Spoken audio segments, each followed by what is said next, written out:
Has anyone ever said that to you directly? Yep. Yes. Yes. In fact, they don't say those exact words, but they say hang on. No. They say the exact same thing. For instance, if you say to me, the reason you should affirm trans identity is because if you don't, the suicidality of trans people will increase. You are literally telling me that if by not affirming identities, those people will kill themselves. How are you not? But if you really think about it, that's like No. Answer my fucking question. That's social. You're talking. Answer my question. You said, has anybody ever directly told you that? I just gave you an argument, right? For yes, they have told me that, just not using those words. They are indeed actually telling me that, though, aren't they? If you said, hang on, I need a yes or no to this, and so that you're not a mealy-mouthed, evasive little fuck. I want a yes or no to this. It's not loaded. It's not loaded. Let me ask the question and then answer it. If somebody tells you, if you refuse to affirm the identity of X group, their suicidality rate is going to go up. Is it not true that they're saying that if you do not affirm the identity of this group, they're going to kill themselves? No, because this is usually a no. Okay. Well, that's the end of the argument. No, there is no no. There's nowhere to go from that. You just lied. You literally just lied. There's nowhere else to go. The context in which they're saying it. So there's give me the context. I can't wait. Well, everything's so simple, right? So they mean social context, where you seem to be trying to frame this as interpersonal. Social context meaning the proper context, because that's what a man does. That's very strange. What's the distinction between social and inter? What's the difference between social and interpersonal context? So interpersonal would be like me saying to you, Andrew, if you don't affirm my pronouns right now, I'm going to feel suicidal. Social would be like attitudes and stereotypes and prejudice we have about groups and how we interrelate with those groups. Oh, I see. So you're using pedantry. You're saying, Andrew, they didn't say they specifically were going to kill themselves. Only that members of their groups were going to kill themselves. Great fucking argument. Great argument. Yes, that's literally what you just said. I'm pointing to different scales. So the point is that it's not interpersonal. It's about understanding the ways that people are part of groups and the stereotypes and prejudices we have. Yeah. Okay. So you're literally just saying back to me the same thing I said to you. If it's true that your group suicidality rate is going to go up, but not yours personally, we're looking at the social category, by me not affirming the identities of these people, does it increase the chances that they're going to commit suicide or decrease it? No, that would only be then directed at another group as well. It wouldn't be directed to you as a person anymore. Yeah, it's not. I'm not talking. Wait. So, okay, great. Sorry, a little more pedantry. If my whole group then doesn't affirm your identity, then your whole group, is your suicidality going to increase or decrease? Probably increase. Okay, great. So it's emotional hostage taking, but it's okay because it's not you specifically. Andrew. It's just the group you're a part of. I just want to hang on. I'm just going to steel man your argument. Tell me if I'm wrong. Steel person. Here's the steel man. The steel man is Andrew. It's not if you personally won't affirm trans identity that more of them will kill themselves. It's if people who are like-minded to you don't affirm our identity, then we'll kill ourselves. Is that correct? No. Oh, okay. I'm sorry. Then who's my group? If it's not members of like-minded individuals, who's my group? The cis-normative majority. So like-minded individuals? No. People who benefit from the privilege of not being trans, for example. Well, that's not a privilege. Like, that's just normal, right? But again, it's very different from your framing that it's like it's someone saying it to you, basically. No, that's not what I said. Literally. And not only did I not say that, I just steelmanned your position, and I was correct. You're just saying that people who think like me, if we don't affirm that you're the sex that you want to be affirmed as, or gender, which is just both ends of the spectrum of gender are going to point to sex anyway, that you're going to fucking kill yourself. That's really, it's emotional hostage taking. How is it? You know, you keep going back to first person pronouns when I'm trying to explain it's groups. That's why it's ridiculous to kind of. Yeah, but you see, you're playing a cute little word game when you try and delineate it into groups and not personally, because there's no way you could judge whether or not somebody else is going to take their own life. The scope matters because I originally claimed that this is a social context that they're talking about. and not Okay, well interpersonal. let's find out if this is true. Let's test this logic because I don't even fucking believe you now that I've steel manned you. So let's just say There's one exception I can think of. Stop, bro. Stop. Well, I want to give you credit. If me personally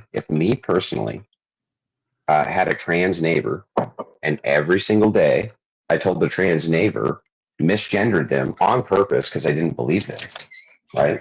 Would the chances of them committing suicide go up or down? That depends on a lot of other things that we don't know are going on at the moment. Like? What kind of therapies they're receiving, if they're undergoing HRT, if they personally feel stable in their own gender. So you're saying there's a chance it would go down? Perhaps. We don't know. Oh, okay, great. Well, because I don't know that, then I'm going to misgender people on purpose because after all, it may make sure that it goes down, right? Well, doesn't that seem kind of like violent? No. We're making a group distinction because at the individual level, me misgendering them. Pronouns. No, well, yeah, that's fine. If you say it's only at the group level and it should never be made to the interpersonal level, then me misgendering any individual has no bearing or effect, negative or positive, that we can prove. So who cares? Well, we could listen to that person's All testimony. right, I just want to say real quick too. So during the poll, they voted that the winner of the 1v1 was Andrew. And then I also did a poll to see if Andrew was to agree if we would use 90 of your donation to keep Effigy on for his good fight. No. That 500 is going directly 100% to Speakeasy. Nobody else gets nothing, not a dime. Face. You see, when you send a person out to do a hit, and then they complete the job, they get all. No, I'm kidding. It's your money, dude. You can do whatever you want. All right, so we're gonna let chat decide then. Chat, you're gonna decide. Keep voting on the poll. You're gonna decide. So my recommendation to chat: let them keep the money. Right. Let people who work keep what they earn. Yep. Based. But Andrew, I do think of one example where it is more interpersonal actually, but this isn't in a social context that would matter to you unless you had a trans kid, and that would be like your own family. But usually like the solution to that isn't telling you you're awful, it's trying to get you to understand what your trans child is going through. You know, there are no trans children. Yeah. It's just made up fucking tribe. Yep. There's no emotional. Yeah. So no. Well, okay. So the only thing that would make a child trans is if you tell them they are. How would they know? They have no frame of reference. When do children start showing gendered behavior?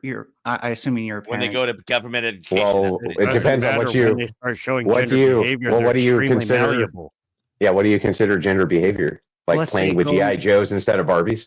Let's say recognizing gendered faces, for example. What does that mean? Like recognizing a man's face from a woman's face. You mean when they can identify the distinction between male and female pretty early? Sure. Probably around around 5, 6, 7 years old. Even earlier, 1 year old. No, I don't think it's that early. But maybe just for the sake of argument, even if it were true, I wouldn't care. It wouldn't hurt my argument. It would be a lengthy read, but I could post a source in a side chat. Do you know when they start making their own gender decisions?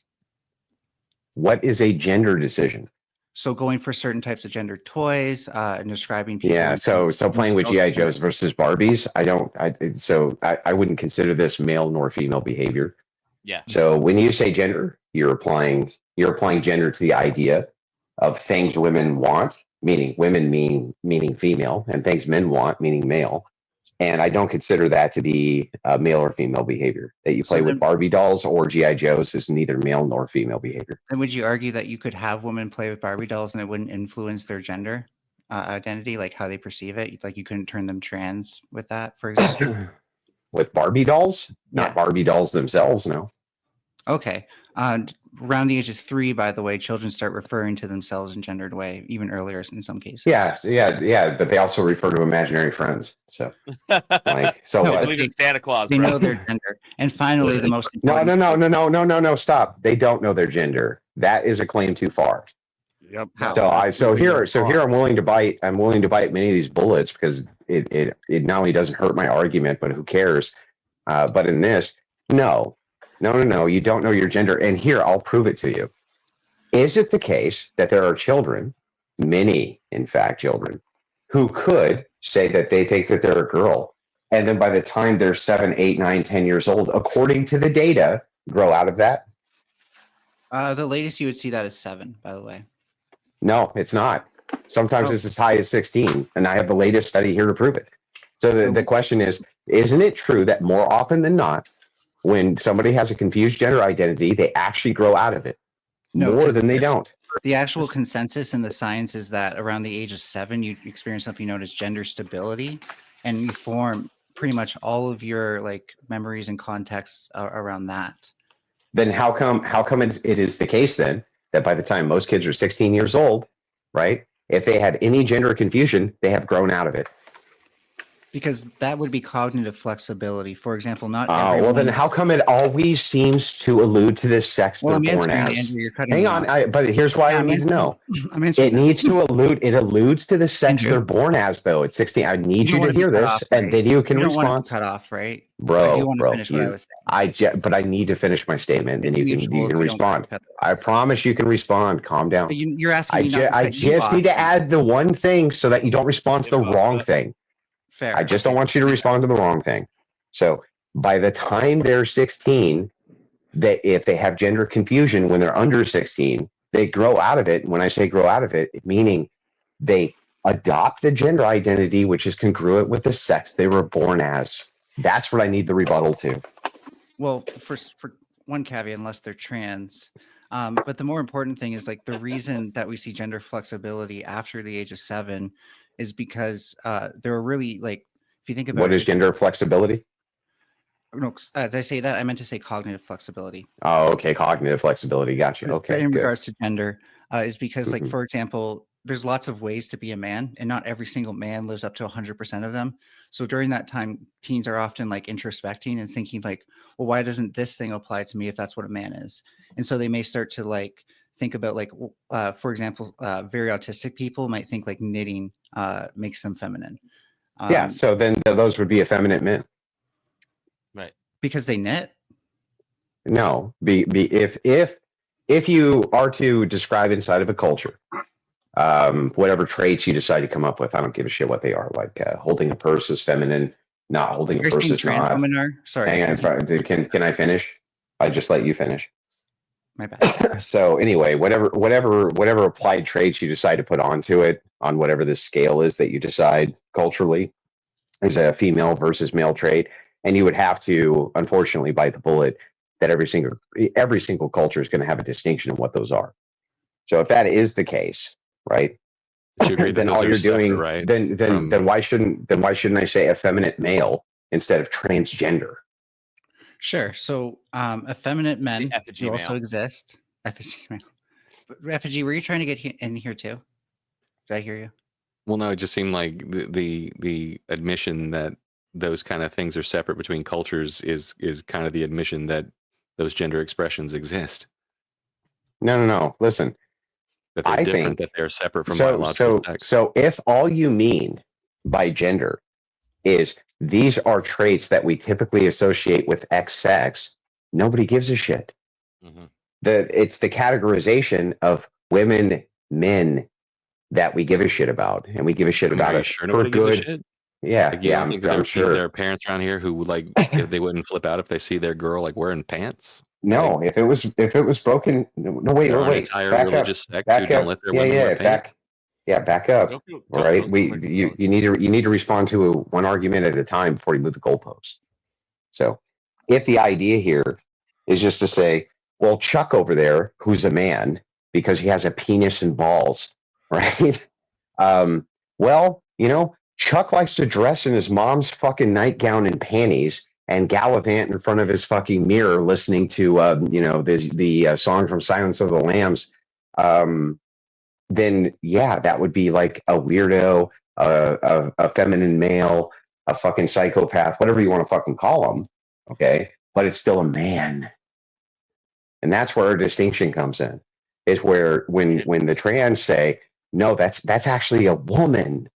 That's where we get into this category distinction, which is problematic.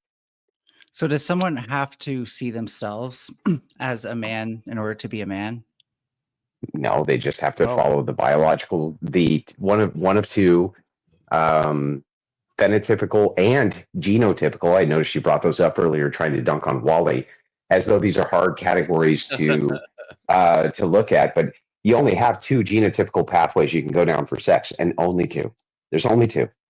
Well, there's also like the pathway between expression and development, right? So, for example, androgen sensitivity. Wait. Back up.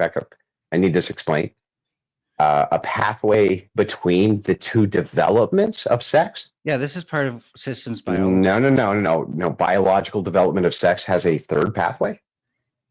Listen, please. No, I'm saying there's. I need the answer to this question. Does biological sex have a third pathway? After that, if you don't answer, then all you're going to do is spiel a bunch of shit. I'm just going to ask again, but go ahead. I've already said no. After that, then I don't care. I don't care. Well, there is no after that.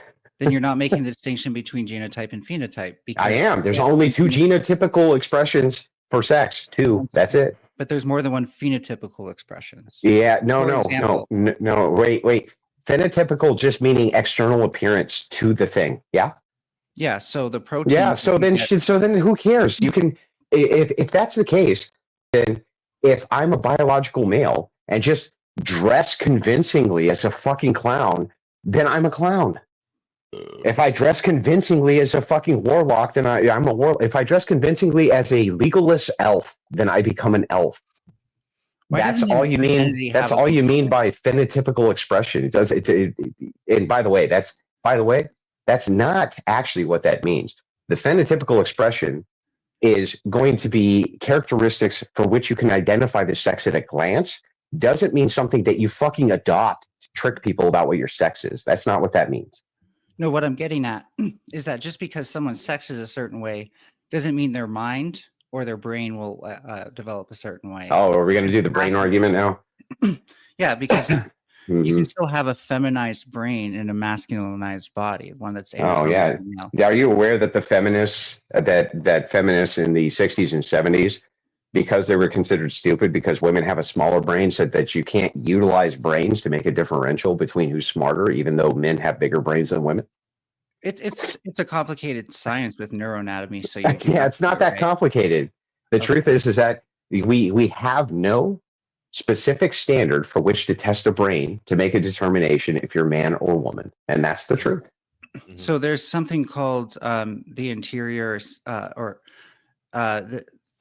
the cingulate interior hypothalamus, and there's both the preoptic area and another area I can't remember. Yeah, but the problem with the hypothalamus, right, is the studies done on the hypothalamus, especially with trans, are so limited to the point where they use gay men, and they'll take tests from gay men and then say, oh, well, these gay men, because they're thinking they get eroticized by sex with the opposite sex, can actually be trans based on A, B, and C, even though they don't identify that way. That's not why they're comparing them. They're comparing them because it depends on the study you're looking at.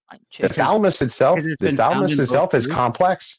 They're comparing them because it's been found in both groups that testosterone level differences from that when your genitals form might be like the best explanation for these things, with differences between gay and trans people that we do need more research to either confirm or deny.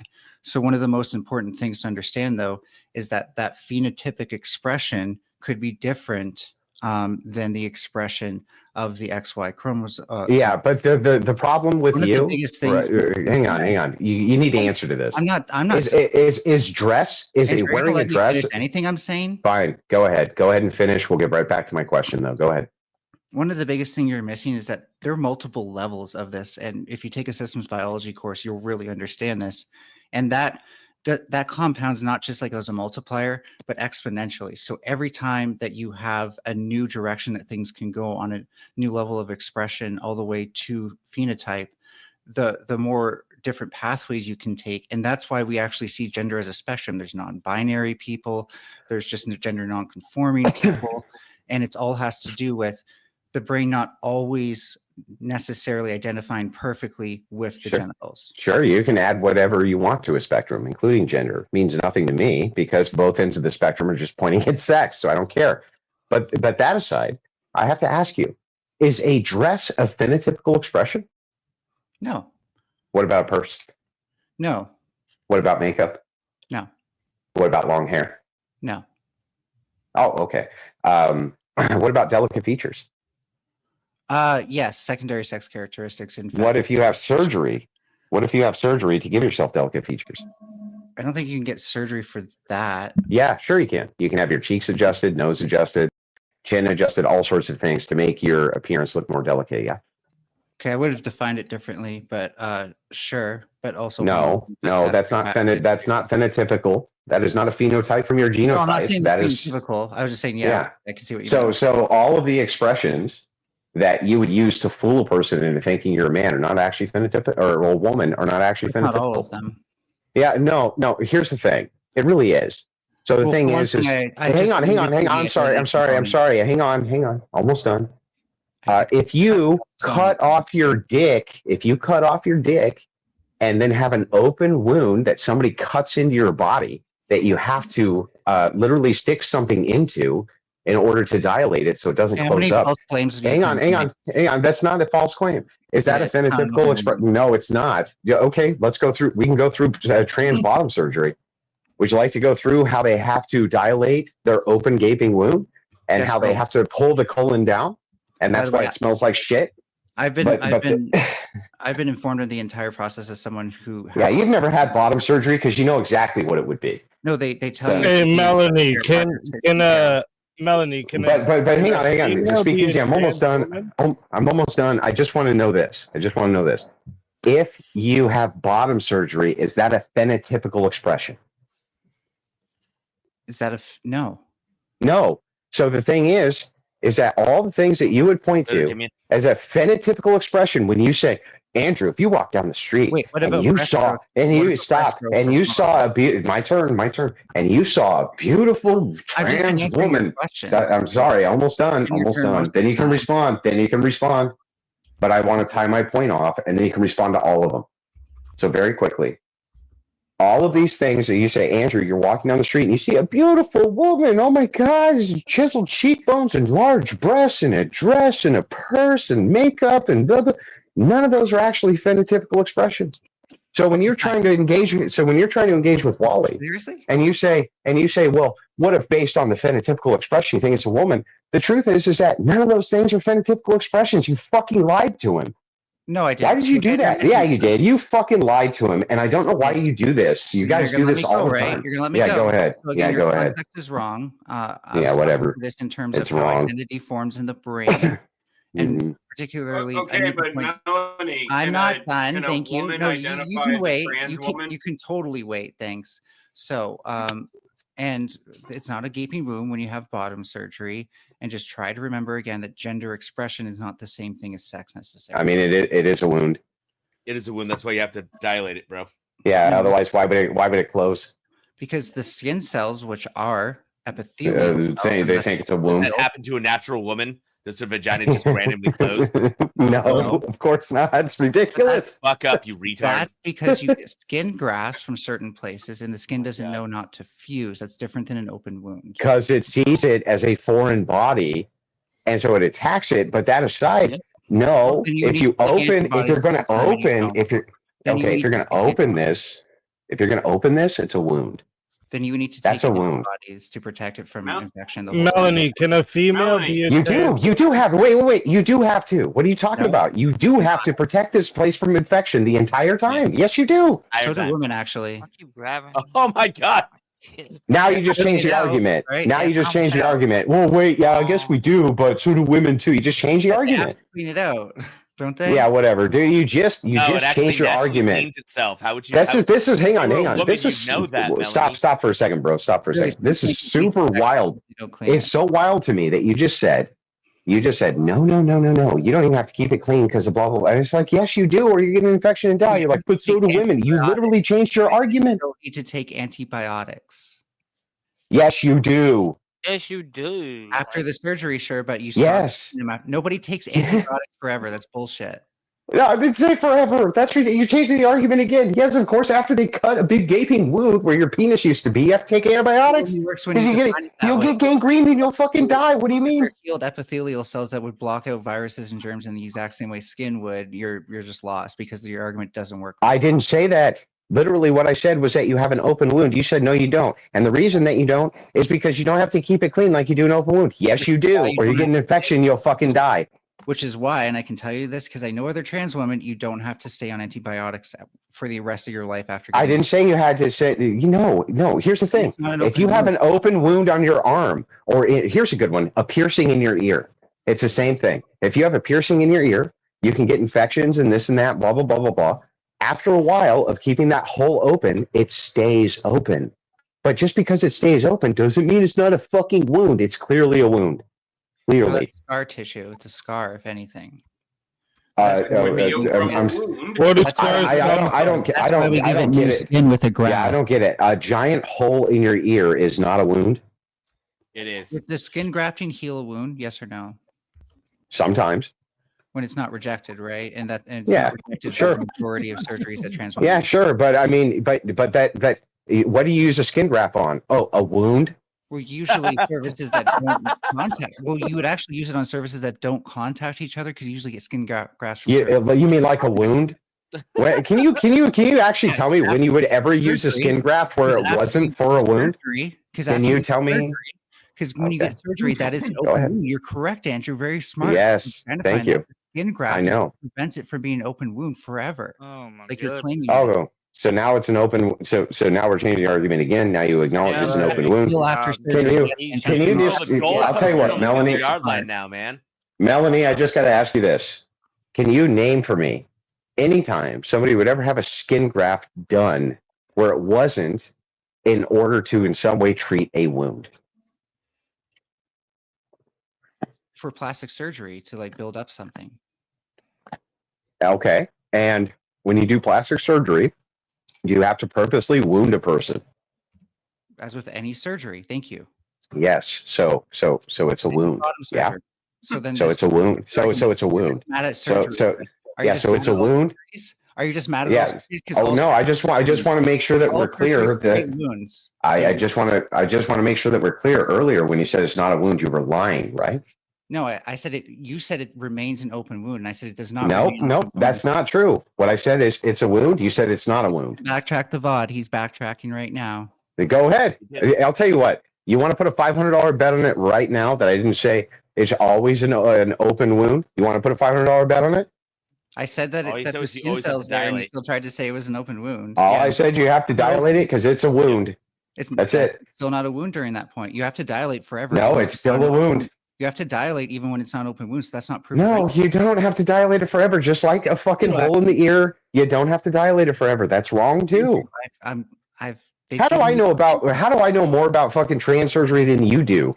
And you're the tranny. They literally say, by the way, if you get this surgery, you will have to dilate forever unless you have a partner who can fuck. It depends on the person.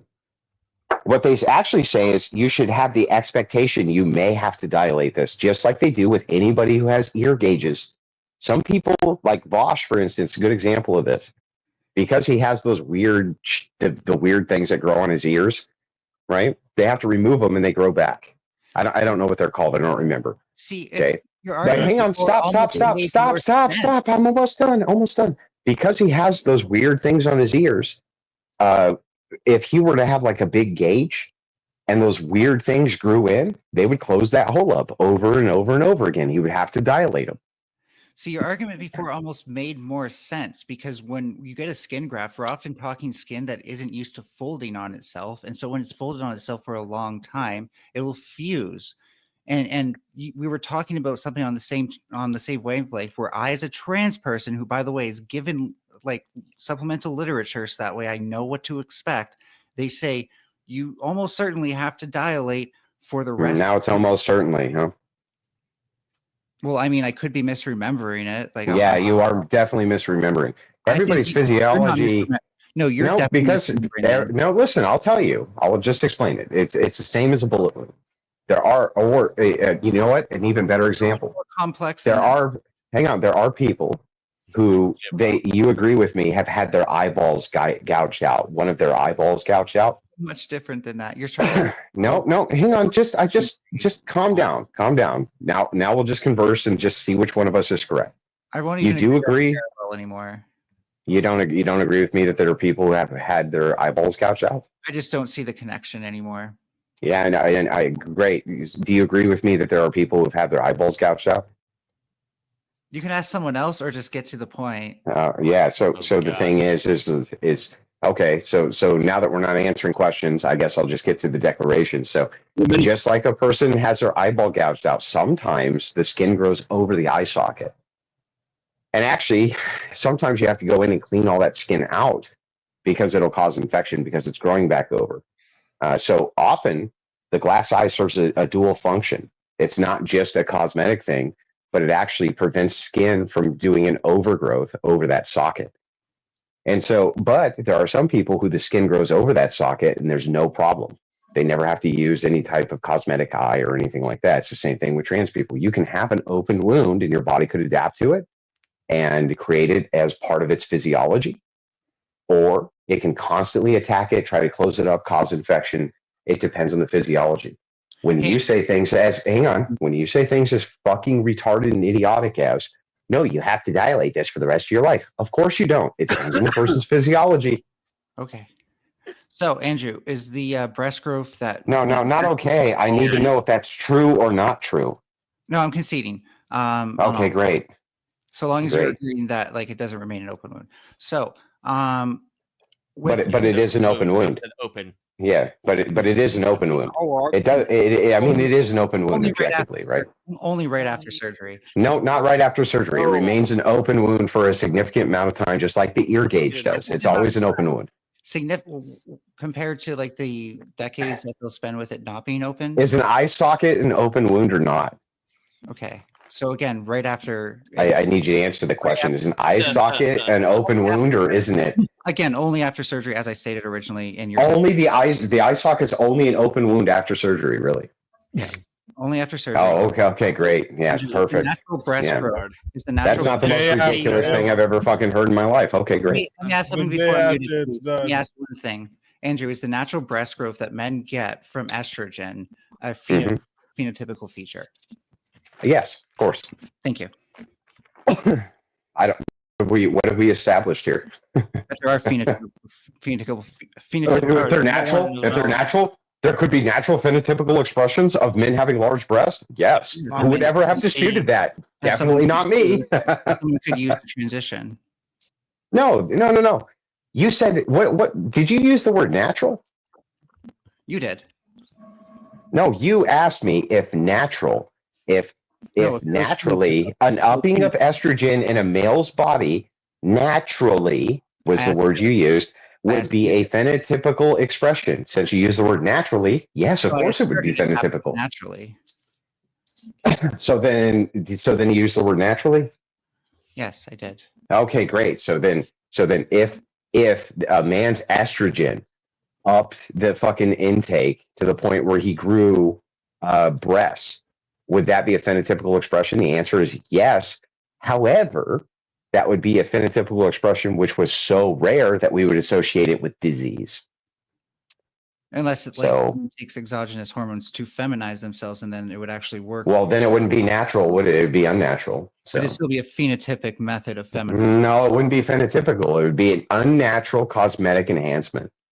No, it's phenotypical. Like we have the receptors for estrogen. No, it's definitely not a natural. Well, it's not a natural phenotypical receptor. So no, that would be you. No, it's not natural. You're unnaturally giving yourself hormones. It's definitely not natural. Your body's already expressing the E1 and 2 receptors. Yeah, and then you are doing what to it?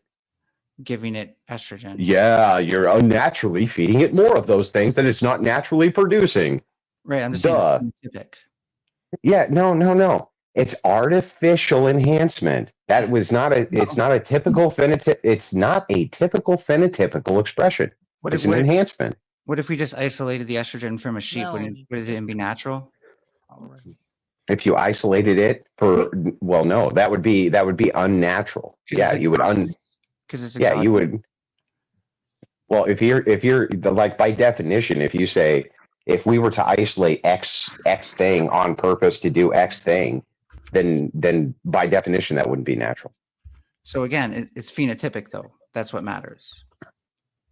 But it's here. It's like I said before, and I'll say it again. It's an unnatural phenotypical expression, not a natural one. And we know this. And we know this because if a male had an estrogen intake to the point where he grew breasts, we'd know he was sick. Well, but transgender people who aren't sick can also use it to feminize themselves. Is my point. Well, they're still sick. Yes, but the thing is notice that I use breast augmentation, which is not the idea that you grow breasts through hormones, because no fucking trans person does that ever. They use silicone. No, I have A cups. Because you don't have any breast enhancements. Yeah, but plenty of women. Yeah, so what the fuck are you talking about? But if you did, what would you use? Would you use chemicals or would you go get silicone? I mean, I already take hormones.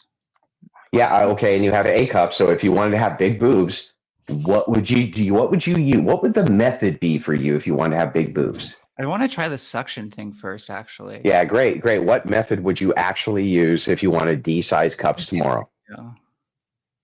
What would you use? The vacuum method. What is that? It's like a vacuum pump, and you put them on. And how much is that going to grow your breasts? I don't know. That's what I'm saying. I'm going to try it. Oh, okay, great. So if you wanted to have D cups tomorrow, what would you do? Oh, definitely not like breast enhancement surgery. You Yeah. don't go straight to D's. Why not? I want to give things time to stretch. Don't you know that? Okay, so C's, if you want to C's tomorrow. Maybe with that, I guess silicone. Yeah, sure, silicone. Yeah, silicone. You mean like all of the male to females do?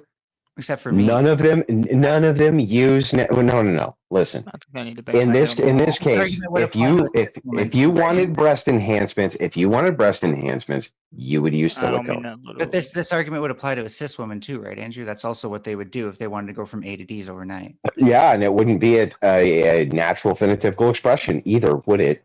Right, but the underlying phenotypical expression is still there that men can have breasts. Yeah, because we're comparing it to women who naturally have those breasts as a phenotypical expression. And if men have those breasts, we know for sure that they're sick.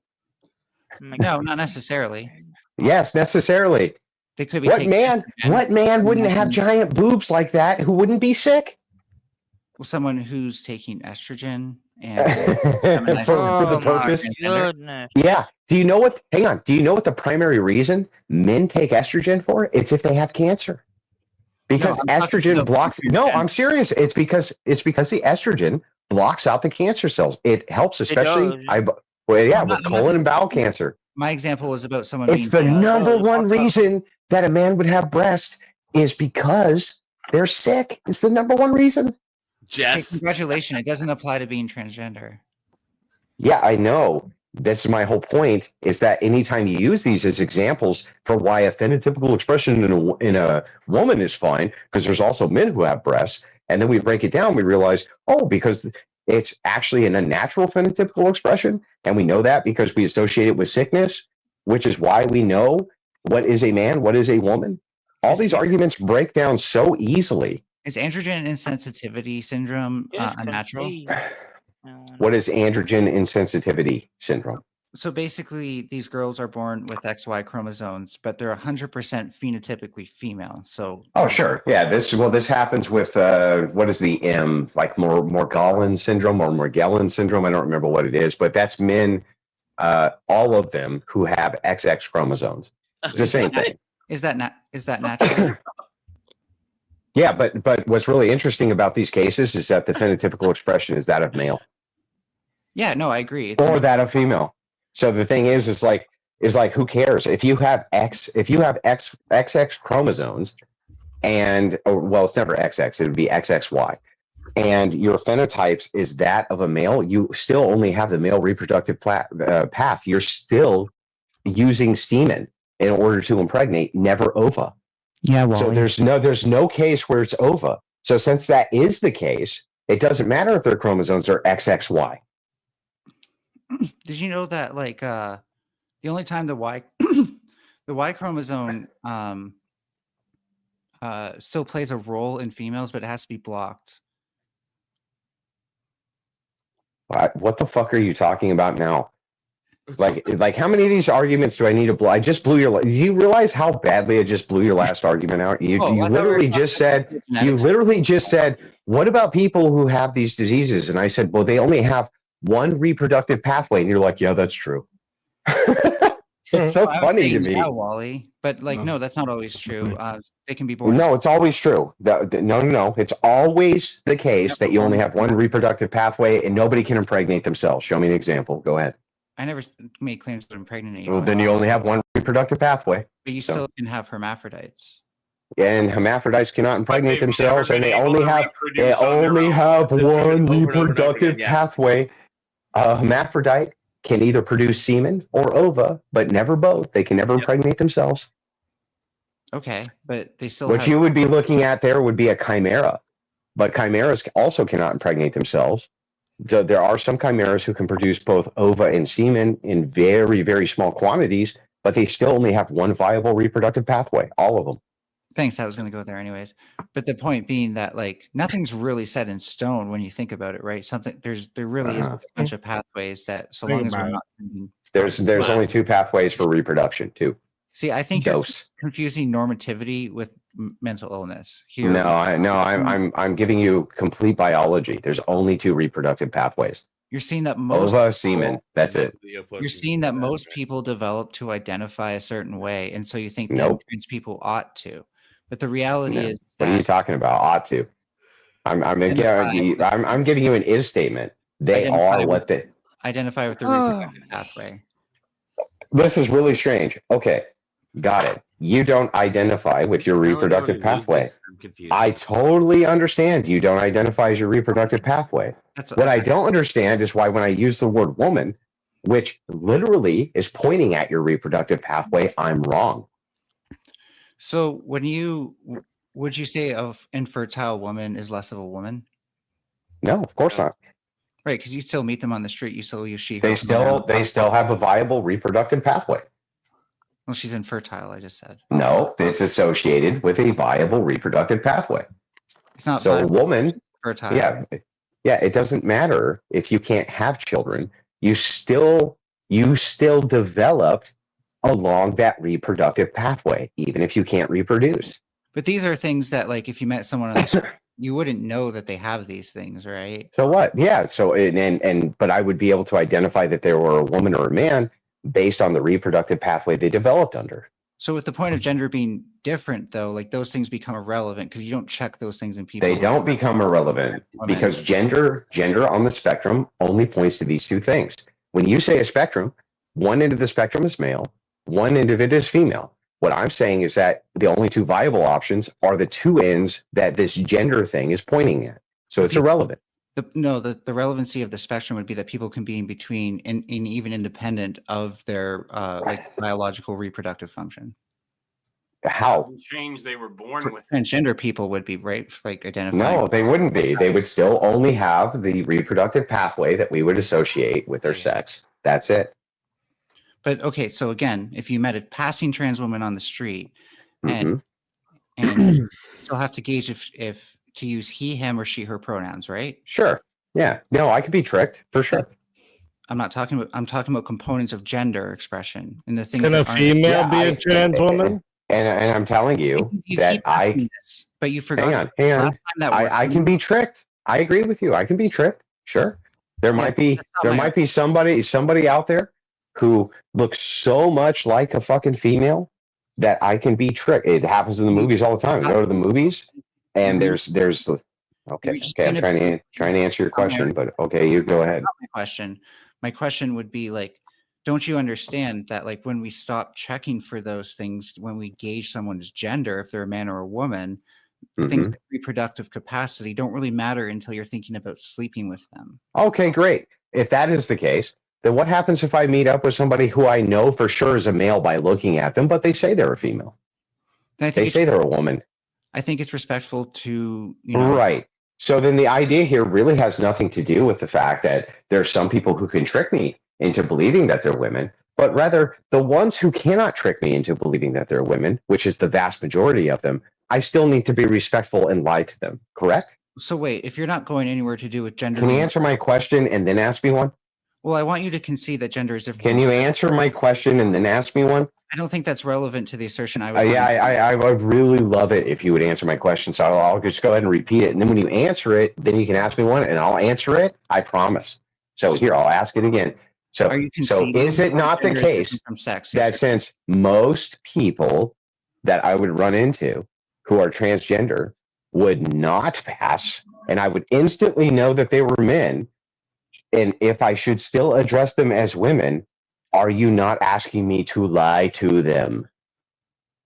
This is why we need trans kids, because then they can actually transition before puberty. I wonder if you're going to are you going to answer my question? Are you conceding that gender is different than sex? Because I feel like that's asking me a question. I know. I just want you. Why won't you answer?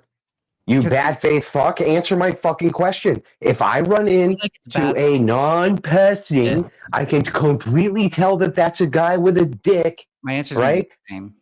So you want to answer? So then shut up. Shut up. We're done. If you want to answer, then we're done.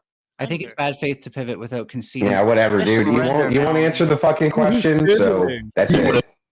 He pivoted because that question there was no pivot. Every time. There's no pivot. Yeah, I would really love an answer and an answer to the question. If I run into a trans that doesn't pass, do you want me to lie to them? Okay, I'll just take for granted that you're conceding gender is different than sex.